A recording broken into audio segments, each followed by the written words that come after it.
Hey everyone, I'm Tyler Metcalf, and I watch the film so you don't have to.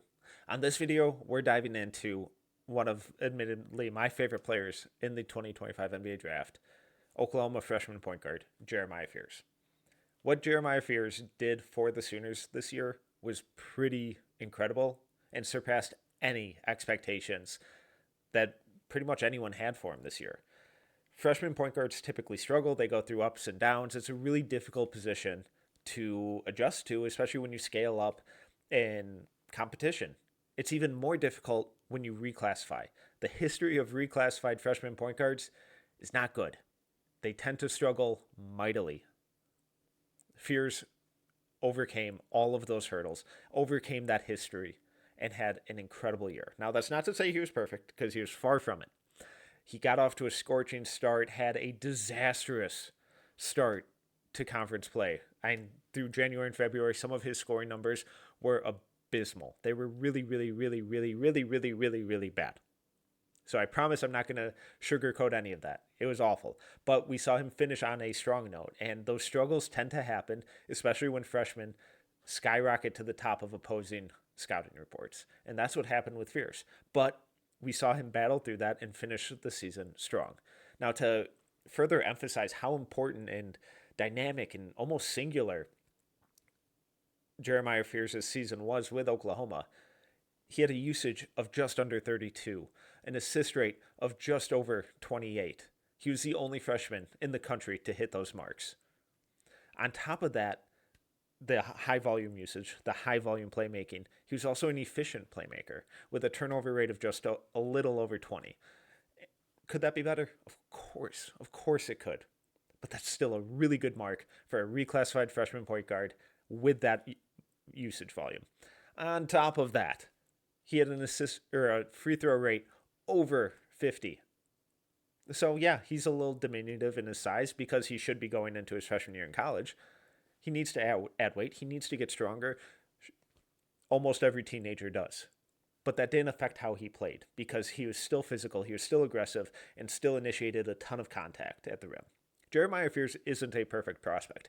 There's a lot of development that needs to happen and improvement in really important areas of his game.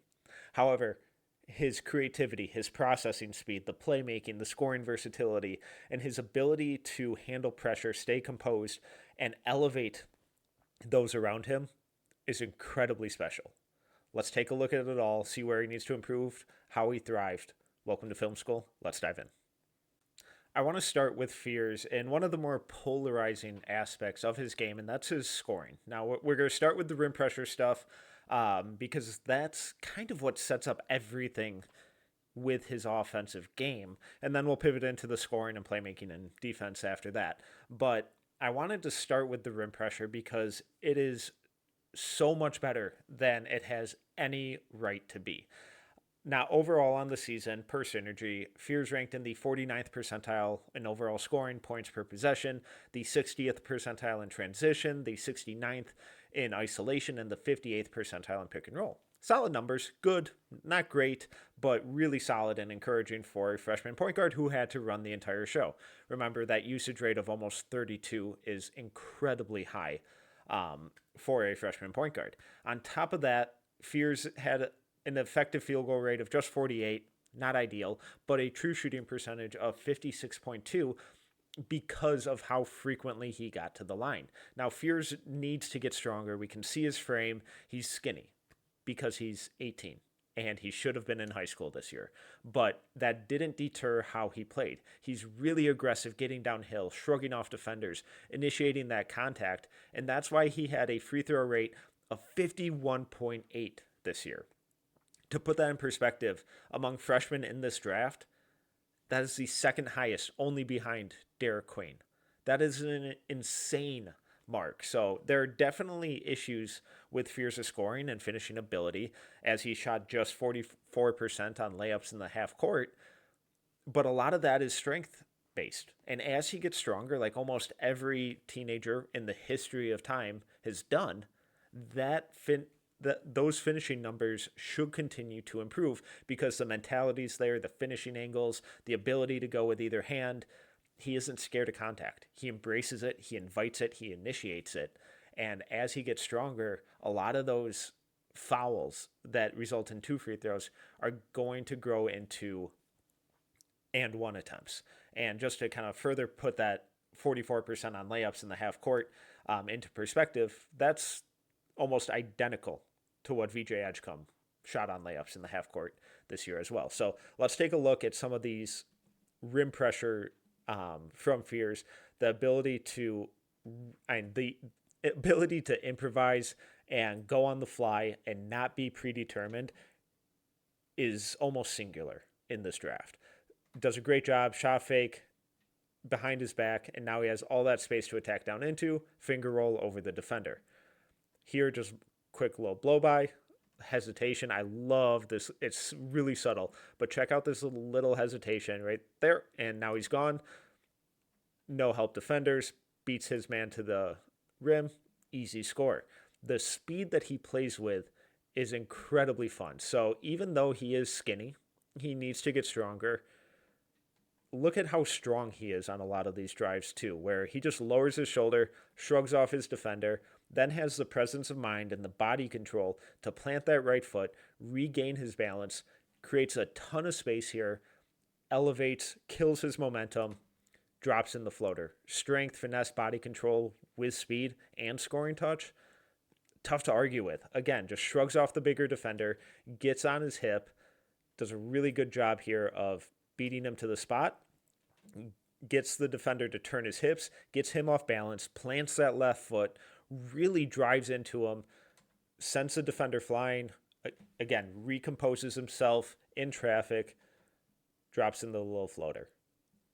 It's really, really fun stuff. Doesn't shy away from the late rotation there, finishes through the contact, shrugs off the bigger defender again, finishes through contact with his offhand. Common theme here. Jeremiah Fears measured at 6'2.5".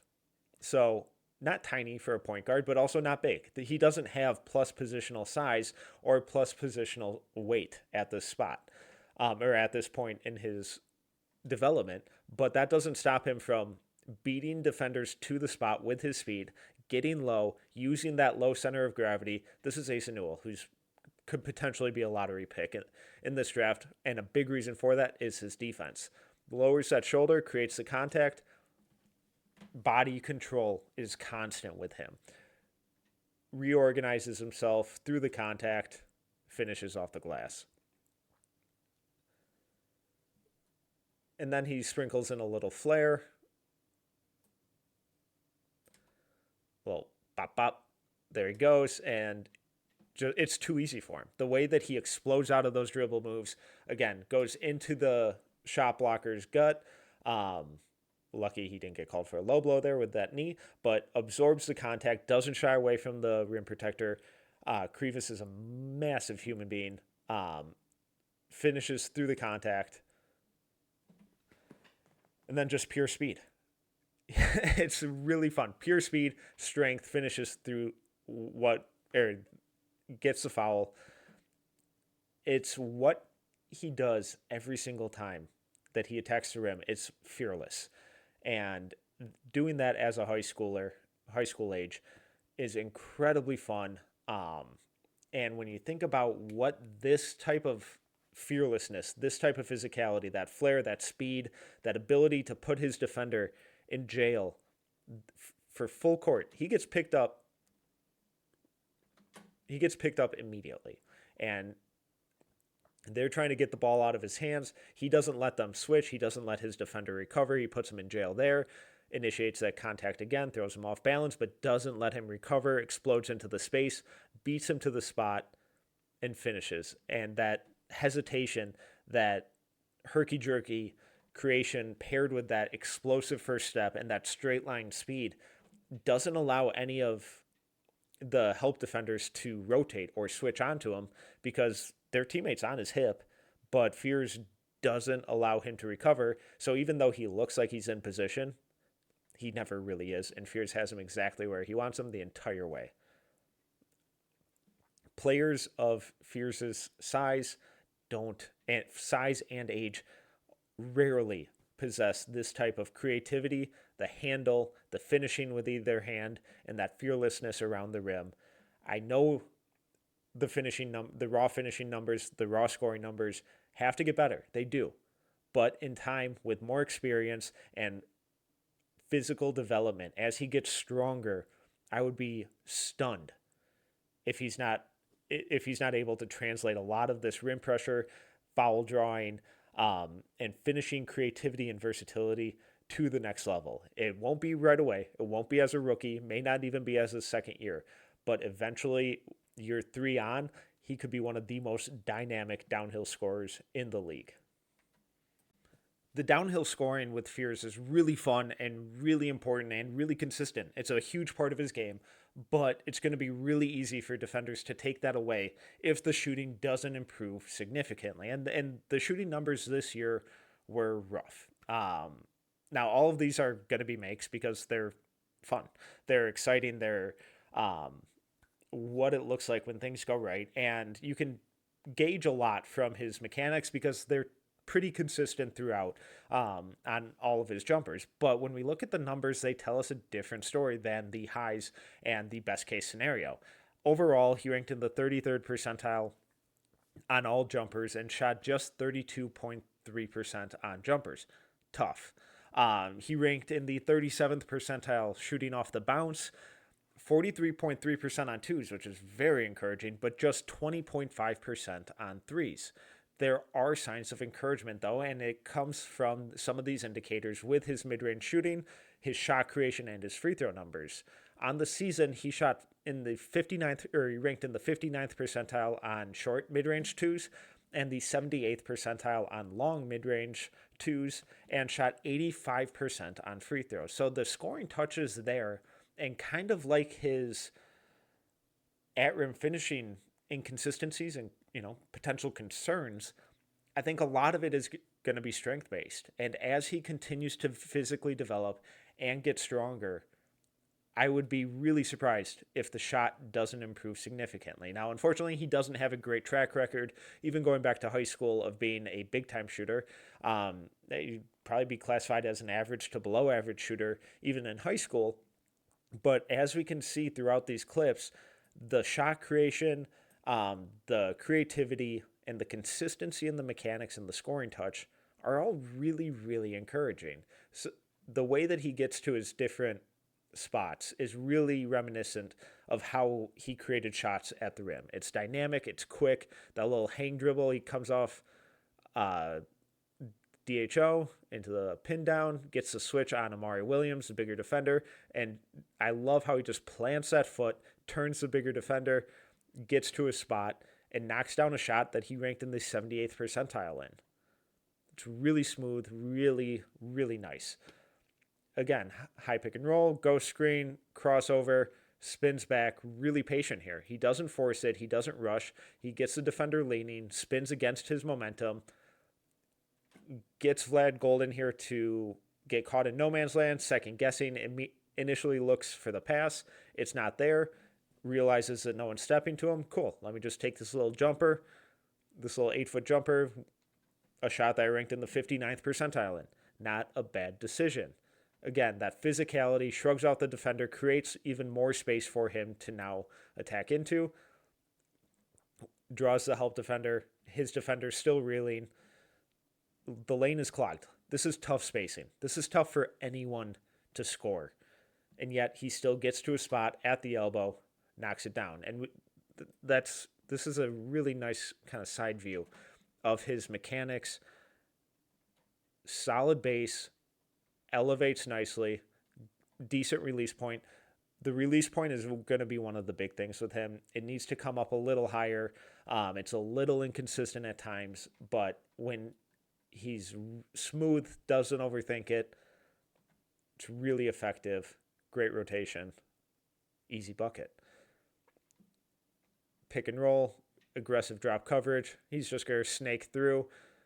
Great job reusing that screen. Gets the pitch, comes off the screen, attacks downhill, sees that the defender's playing really aggressive drop, and he's just going to take what they give him.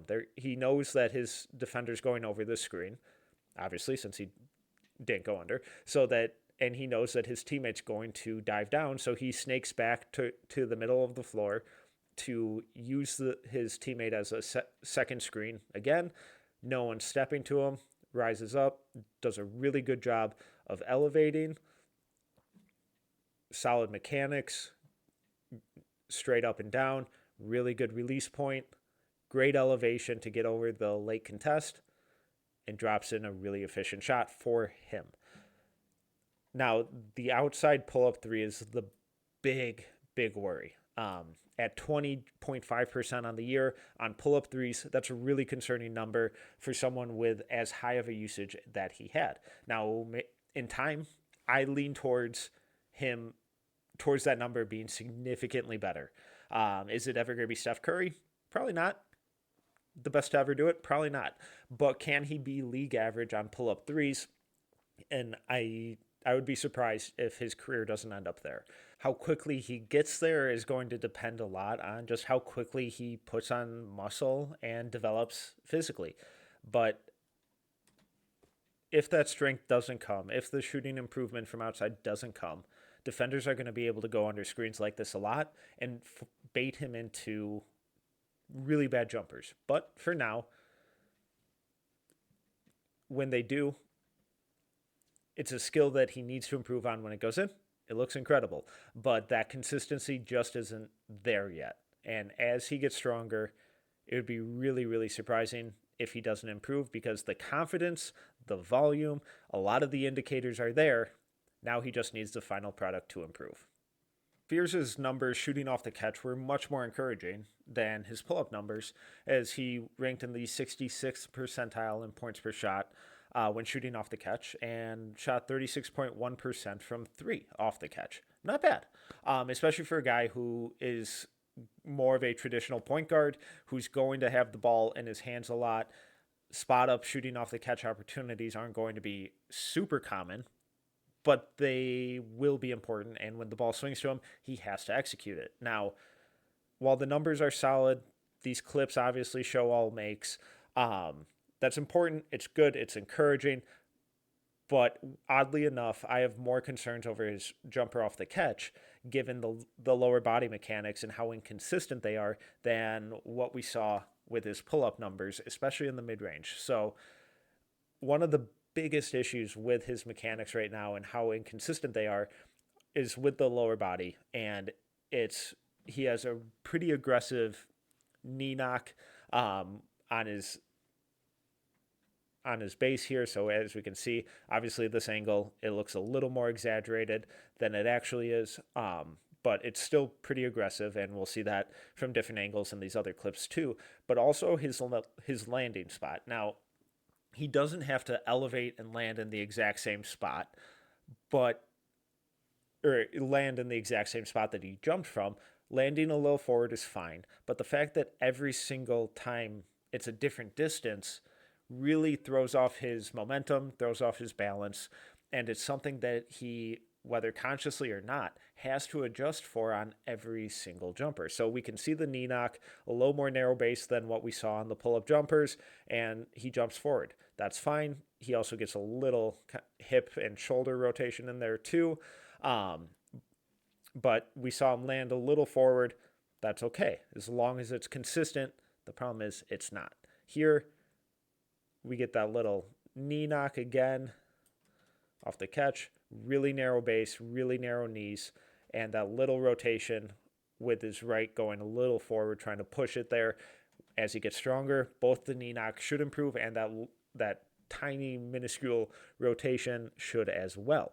But we've seen him, that time we see the landing base even further forward.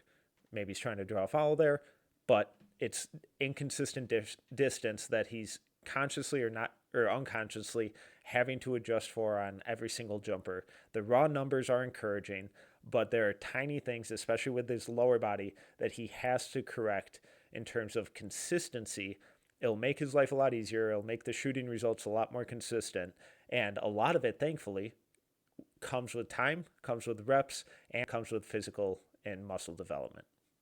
Fears' scoring and shooting potential and current impact can be polarizing depending on how confident you are in the feasibility of him improving in those areas. They need a lot of work, but something that I personally feel is undeniable is how tremendous of a playmaker Fears was this year. With an assist rate of 28.6 and a turnover rate of just 20.2, Fears was in really special company. The only other players to hit those similar marks this year were Cooper Flagg, Dylan Harper, Jeremiah Fears, Boogie Fland, and Robert Wright as freshmen. Incredible company and some of the most fun and efficient playmakers in the country this year. Now, when we factor in the usage and the on-ball creation responsibilities, and we up that usage threshold to 28, it's just Cooper Flagg, Dylan Harper, Jeremiah Fears. When we up that to 30, it's Cooper Flagg, Jeremiah Fears. When we up it to 31, it's just Jeremiah Fears. So I'm obviously nitpicking some stats there, but the point of it is to show you that Fears was one of the most high volume and most efficient freshman playmakers in the country this year. And that's a real testament to his decision making, his creativity, and the sheer amount of on-ball creation responsibilities that this reclassified freshman had. Now, before we dive into the good, there were some bad. And Fears does need to get a little more responsible with the ball. There were times where he tried to do too much because, and frankly, he had to. And I would rather have my point guard make some of the turnovers like these where he's trying to do too much than just being careless with the ball. But it's stuff that he still needs to clean up. And on this one, high pick and roll, and he gets blitzed, and this is one of the rare instances where he panics. Typically, he would keep this dribble alive, peel out, but he panics a little bit, kills his dribble, tries to step through. He sees the help defender making a great rotation, trying to take away the roll man, so he tries to skip it to the opposite corner here. He just doesn't get enough on it. He can't step all the way through, doesn't get enough power on it, throws it against his momentum. Easy steal for the defender to take the other way. Again, here he just doesn't quite properly get enough pace on it, doesn't correctly read the help defender. As he attacks downhill out of this, or as he drives baseline, denies the screen, as he turns the corner here, he knows that the big defender, the opposing center, is on his teammate up on the elbow. He reads the low man making that rotation from the opposite side, and he reads Phelps here rotating down to take away the skip pass to the opposite corner. So, instinctually, he's thinking his teammate is wide open on the wing here, but what he doesn't see is 35 lurking and getting kind of lost in the mess here. As he attacks downhill, his teammate is still too far on that weak side. If he would have rotated over more, pulled the defender with him, Fears doesn't read that, and since he improvised and went off schedule here by denying that screen, his teammate hasn't had time to relocate and move the defender. Fears assumes that this guy is out of the play, doesn't get enough on the ball. That's an easy steal. Now, stuff like that comes with experience, comes with time, and again, sorry to keep harping on it, but as he gets stronger, a lot of those passes should improve as he gets a little more zip on it. However, the vast majority of his playmaking this year was incredible. The way that he manipulated defenders, changed gears, kept his dribble alive in space, set up teammates for easy looks. And this is one of my favorite plays from anyone on the season. Great job of his teammate flipping the screen here. Fears explodes into the space, beats the help defender, fights through the contact. Now the defender does a good job of pushing him out wide here.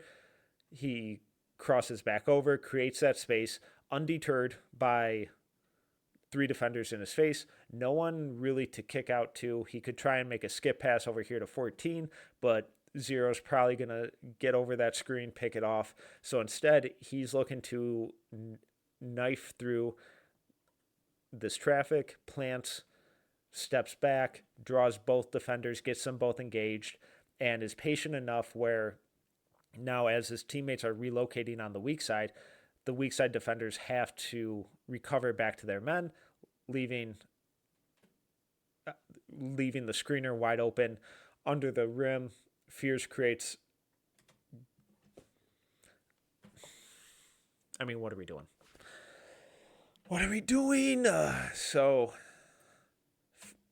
this is Fears does everything here, and his teammate just can't reward him because to get an assist, your teammate has to make a shot. But that same sense of flair, physicality, creativity, ability to improvise, eye manipulation with defenders, changing angles that we saw with Fears and his rim pressure and scoring versatility and shot creation earlier, he also uses all of that and leverages that to create for teammates as well. He's really good with interior passing, reads the weak side, knows where defenders are, good court mapping, and then also just makes a simple read. In transition, he can push with pace, get downhill before the defense gets set. I love this one. Great change of angle here. So gets the loose ball, immediately pushes. As they cross half court here, he immediately knows they have a 4-on-2 advantage with two defenders rapidly trailing behind. As he pushes, he knows, I believe that's Jalen Moore, is running down the middle and to the left block, and he's going to clear out Andrew Carr. He knows 14 is running to the right block, and 7 is running to the opposite wing. As he looks, Amari Williams is retreating and trying to recover to the paint, and he sees that Lamont Butler's back is to the ball and that he's going out to 7, and the fourth defender here is behind the play. So instead of forcing a lob or barreling in, Fears does a really good job of just changing his angle, slight little dribble to the middle of the floor. He lets Moore's rim run here take out Andrew Carr, take out the help defender, changes the angle, creates that passing lane, and leads his teammate directly to the rim. Simple stuff like that, where it's just changing his angle and changing his vantage point just a foot, creates massive passing lanes for his teammates to capitalize on. And when we think of that translating to the next level with rim runners and NBA level shooters, Fears' ability to collapse the defense, get paint touches, and create rotations by the defense is really, really special. And teammates should love playing with him because he's going to set them up for really quality looks all the time. The way that he implements the physicality and the patience here, freshman point guards, especially reclassified ones, don't have this type of physicality and composure. So empty corner pick and roll, NBA teams run this stuff all the time. As he comes off, he knows his defender went over, snakes back, great show of strength, puts him in jail, which forces Brandon Garrison here to stay engaged. Garrison wants to kick back out to his man. He wants to recover back to the corner. By putting his defender in jail, Fears makes it so Garrison has to stay here. He now attacks down middle, gets multiple help defenders to rotate. Garrison has to stay attached because his teammate never recovered back rim side. Fears does a great job drawing all of the attention, getting 4 defenders in the paint here, and then just makes it a simple play. He doesn't try an acrobatic shot over the defenders. Instead, kicks out to his teammate, wide open corner 3, just doesn't get it to fall. The processing, the decision making, and the floor mapping with Fears is fun, man. It's creative, it's unselfish, and to have that level of usage with the playmaking efficiency and volume that he did, it's incredibly rare. It's in the same kind of category that we saw from Markelle Fultz his his freshman year at Washington, from Trae Young his freshman year at Oklahoma. Those are the kind of guys who have similar playmaking numbers as Fears did in college. And this one's just frustrating here because I know a shot doesn't even go up here, but I love that jab step. Lamont Butler tries to cheat and get over the screen. And again, that ability to improvise on the spot by Fears, he immediately recognizes his brain's working at 1,000,000 miles an hour, but his body and his play are going really slow. So he's a step ahead of the defenders almost every single time. Lamont tries to cheat over the screen here. Fears immediately counters back downhill. Now they're in a 2v1 situation, attacking the drop defender. A little hesitation allows Butler to recover. It allows Fears to immediately read that, okay, they're not switching this, and let's try and get both of these both of these defenders, and Amari Williams and Lamont Butler, engaged. Attacks downhill, force it, and by doing that, by getting both of the pick and roll defenders attracted to the ball and committed to the ball, he knows that that's going to draw and force the weak side rotation here. The second that he gets below the free throw line and sees that Andrew Carr has committed to that rotation, he knows that his teammate's wide open in the opposite corner, passes a little off base, but that shot needs to go up. It needs to go up every single time. And in an NBA context with NBA level shooters, that's going up every time. Instead, ended up in a turnover. But that creativity, the hesitation, the footwork, and what are we doing? What are we doing? Just body control, hesitation, beautiful Euro, a little hezzy, but steps through, gets rid of this defender, steps through, draws the secondary defender. Sure, he could throw up an, kind of a wild shot, but why do that when you can kick out for a wide open corner three? That's special, man. It is really, really, really special. And I don't get the hesitation when it comes to Fears' ability to translate to the next level. The way that he manipulates defenders, creates for teammates, singularly creates advantages for himself and for everyone else on the floor is exactly what you want from your point guard. The creativity, the ball handling, the playmaking, the accuracy, the decision making. It's really, really special. It's incredibly fun.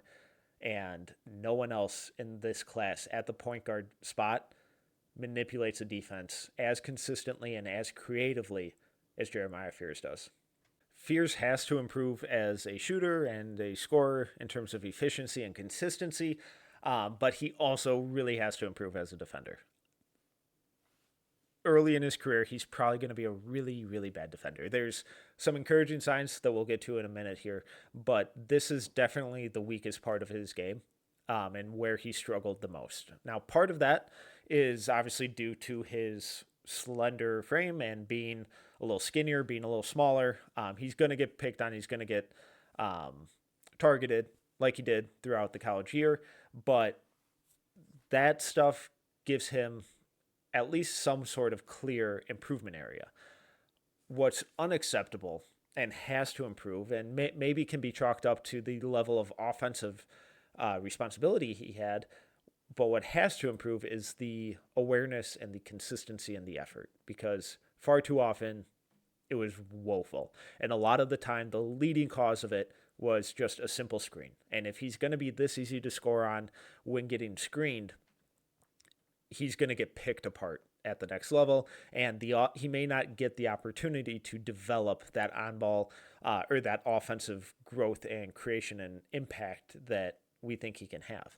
So, I mean, just a simple screen here, he just dies on that way too easily. There's no effort. He's not trying to, and fatigue can't be an excuse here. We're a minute into the game, and he just dies on the screen, goes under, and then there's just no fight here to get over. Once he does get over, there's no give a damn factor in terms of getting back rim side. He just lets the ball handler meander to the rim and drop in that floater. Again, we see him off ball here, and now we're seeing him struggle with off ball screen navigation and communication in terms of switches. This was another big inconsistency where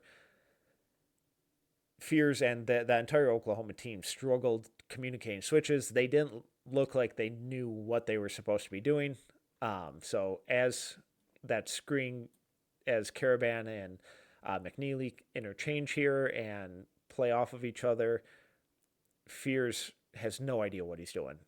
Once he feels that back screen, he thinks he's switching this, and there's no communication either way, at least based on how they both react. Maybe Moore says stay, and Fears is yelling switch. Either way, they both go with the same guy, and as McNeely comes off this DHO, Fears is out of the play, tries to go under, and then just runs straight into the screen and gives up a wide open three. Here in the early offense, Fears is on McNeely again. He really struggled with him this game in terms of screen navigation, but exact same thing. The inability to switch. Last time they didn't, this time they are. Fears has no idea what he's supposed to be doing, whether that's a lack of communication between these two, who knows, but they're both executing different things. Even his teammate's a little late here to switch over to McNeely because he probably sees that Fears gets caught up on that screen a little bit. But again, no communication either way. And now Fears is trying to recover. Barely tries to get through the screen. Maybe he doesn't think Caravan's going to launch from there, but that's an indictment on not knowing the scouting report because Caravan's going to shoot, especially if left open. Doesn't fight to get through, and he throws up a late hand here, but ball's already out. Wide open shot because Fears couldn't get through a screen and didn't communicate. And again, just no effort here on ball. All that happens here is the introduction of a screen. Owe doesn't even use the screen. It's just a simple, once the screen comes, Fears is busy looking over his shoulder. He's worried about the screen coming. Owe sees him. Once Fears peeks, now Owe goes. He catches him leaning, and he just attacks the other way. No fight, no recovery from Fears. Really worrisome at the next level. If that type of screen navigation, that lack of communication, that level of lack of effort in terms of recovering once beat, if that continues to the NBA, it could be really ugly. The bulk of Fears' defense is concerning, and it definitely has to improve, but it wasn't without signs of hope and encouragement, most notably his steal rate of 3.1, which is really encouraging and is a bit of a testament to his off-ball defense when not involved, chasing around movement shooters, and his ability when he can keep everything in front of him and be that low man, be a little disruptive in passing lanes, use his quick hands. And we also saw instances of good footwork and physicality like we saw with his on-ball creation on the offensive end. There were signs of really good footwork and willingness to defend with his chest on defense as well. Now he just needs to be a little more consistent with it. And if he can just get to average as a defender, that'll be huge. And the frustrating part is that he showed us signs of that. And we just didn't get it consistently enough. Sign here, really good footwork, slides, cuts off Chucky Hepburn's baseline drive. Great footwork, defends with his chest, invites the contact, stays low, slides his feet again, does a really good job staying between ball and rim. No foul here. He calls a travel because really good footwork, really good physicality, and good job by Fears of staying rim side. Here we see a bit of his defensive awareness. He quickly recognizes that his man is setting a back screen, and they're trying to throw this backdoor lob. Fears identifies it, sags off, reads it, picks it off like a free safety. Really good recognition when everything's in front of him. Here again, he's able to keep everything in front of him. We can see him peeking over his shoulder as he collapses down. He's peeking over his shoulder. He's trying to map the entire court, figure out where everyone is. As that ball swings there, he knows that the passing lane for this guy in the corner, his only option, unless he just holds it for a second and restarts, He knows that the only option is out here to 11.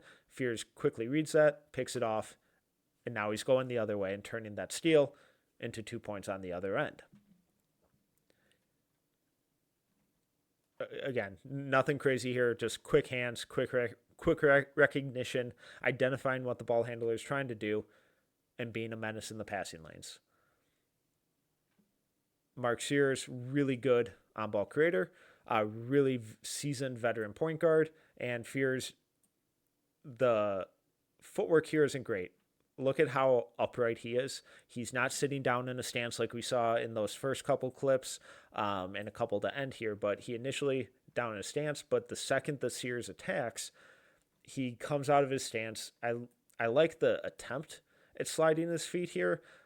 He's just way too slow, not committed to it, not sitting down in that stance, but has, the size of one of the rare times he has the size advantage here, and good hands, good timing, gets the block. He switches on ball, really good footwork here. He's going to defend with his chest, so that the way that he got upright in that Sears clip, we don't see from him here. We see him, he could be a little lower here, but generally good footwork, good defensive stance, absorbs the contact, and walls off his defender, forces him to pick up the dribble. Unfortunately, doesn't provide much of a resistance here. Takes a nice little elbow to the face, but staying between ball and rim, forces the guy to make a tough shot, but generally good effort, good positioning. And then this is probably his best defensive possession of the year. Really good footwork, sitting down in his stance. It looks like he's chirping a little bit. He's talking his stuff, slides his feet though. Good defensive stance here, bending at the knees, not at the waist, not pretending to be in a defensive stance, actually sitting down in one, reacting to a lot of counter moves here, defending with his chest, being physical, deterring the ball handler, gets over the screen, forces the kick out. When he wants to, Fears can defend adequately on ball. He can be consistent and reliable with his defensive fundamentals, but that term when he wants to is doing a lot of work. His biggest calling card on the defensive end right now is the defensive playmaking and that ability to jump passing lanes. There just wasn't any consistency from him in terms of fundamentals and screen navigation and effort.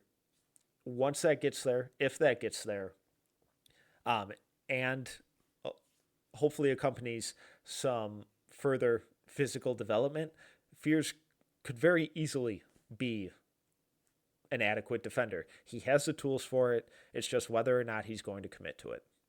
Jeremiah Fears is far from a perfect prospect, but he also feels like one of these prospects where everyone's overwhelmed with what he currently can't do instead of looking at what he does do at an elite level.